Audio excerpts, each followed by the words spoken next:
Perkenalkan, nama saya Kristiani. Saya dari Prodi Sistem Informasi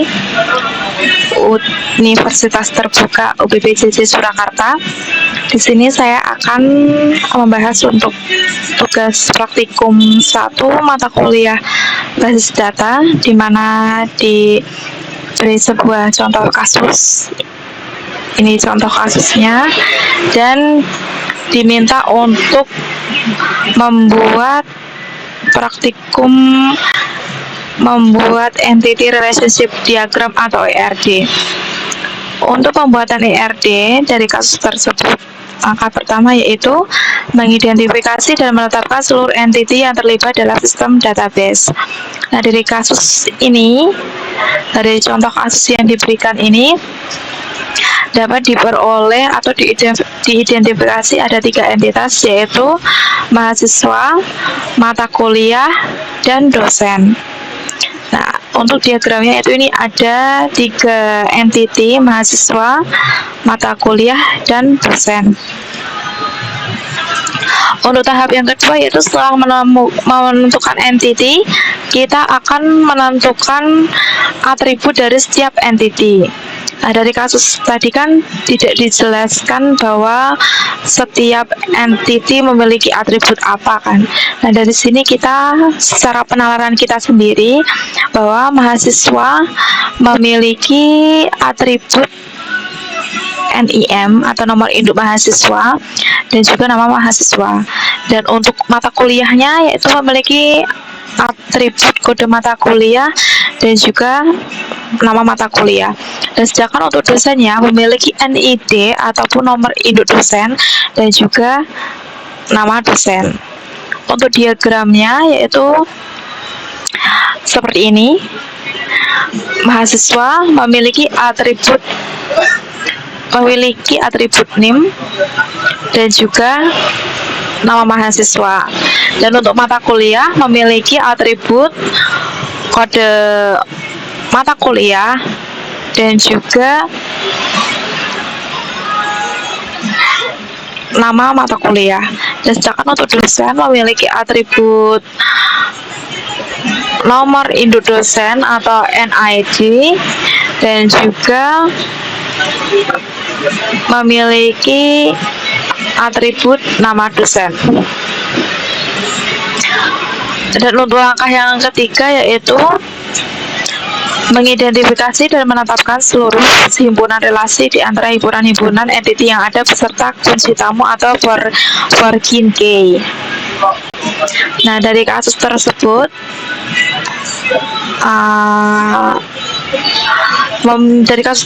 dari mahasiswa, mata kuliah, dan dosen memiliki relasi sebagai tabel berikut ini. Nah, dapat disimpulkan bahwa mahasiswa dengan mata kuliah, maka relasi antara mahasiswa dan mata kuliah terjadi adalah meregistrasi. Dan dosen dengan mata kuliah, maka relasi yang terjadi adalah mengajar. Nah, diagramnya dapat kita buat yaitu mahasiswa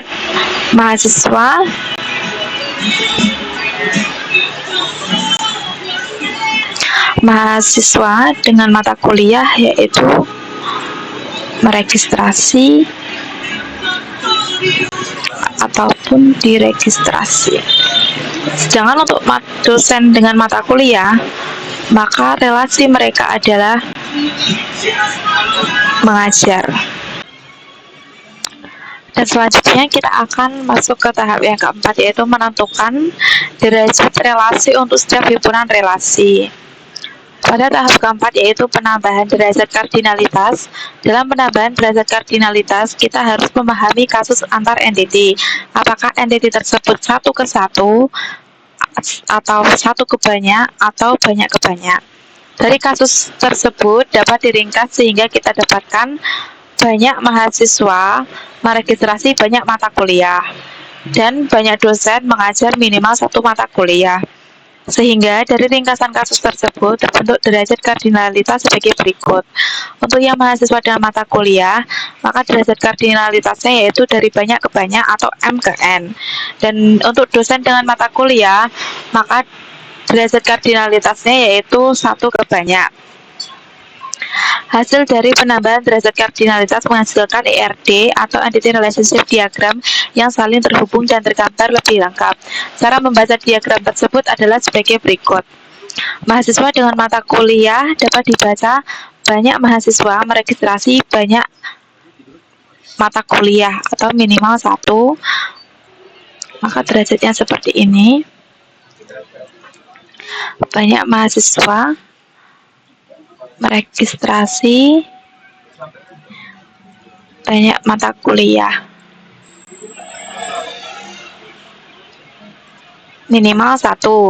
Nah, dan mata kuliah tadi kan, kalau mata kuliah ke mahasiswa diregistrasi dan mahasiswa ke mata kuliah adalah meregistrasi, makanya kedua ini antara meregistrasi dan diregistrasi terhubung ke entity baru, itu registrasi mata kuliah yang memiliki atribut kode mata kuliah dan nama mata kuliah. Oleh karena itu kita menggunakan yang ini,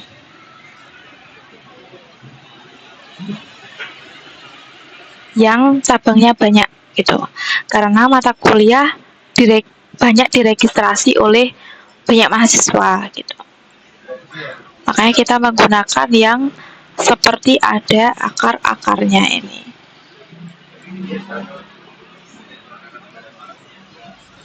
Seperti itu. Dan yang kedua, dosen dengan mata kuliah dapat dibaca satu dosen mengajar banyak mata kuliah, namun satu mata kuliah hanya diajar oleh satu dosen. Nah, kita akan membuat relasinya, yaitu dosen dengan mengajar mata kuliah. Kita menggunakan yang ini.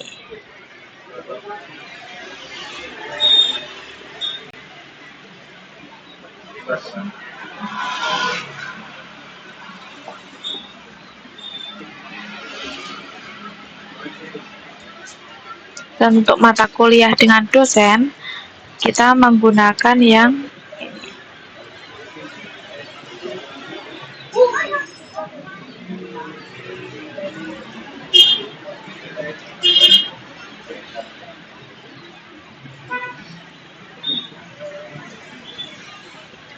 Begitu. Nah, dari yang mata kuliah dengan dosen ini kan satu dosen mengajar banyak mata kuliah, satu dosen mengajar banyak akar mata kuliah, dan satu mata kuliah hanya diajar oleh satu dosen. Satu mata kuliah ini ada garisnya ini diajar oleh satu dosen. Jadi inilah diagram atau entity relationship diagram yang terbentuk dari pembahasan soal tadi.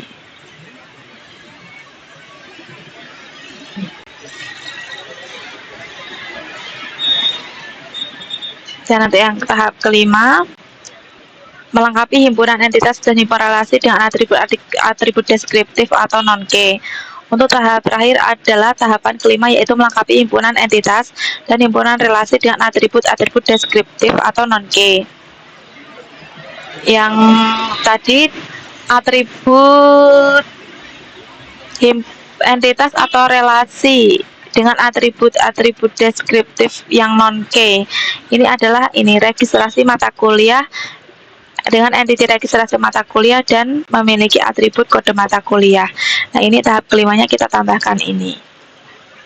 Dan inilah hasil dari ERD atau Entity Relationship Diagram dari kasus yang telah dijelaskan pada tugas 1 untuk mata kuliah basis data ini. Oke, baik. Terima kasih. Sekian dari saya untuk penjelasan tentang tugas 1 mata kuliah basis data pembuatan ERD ini.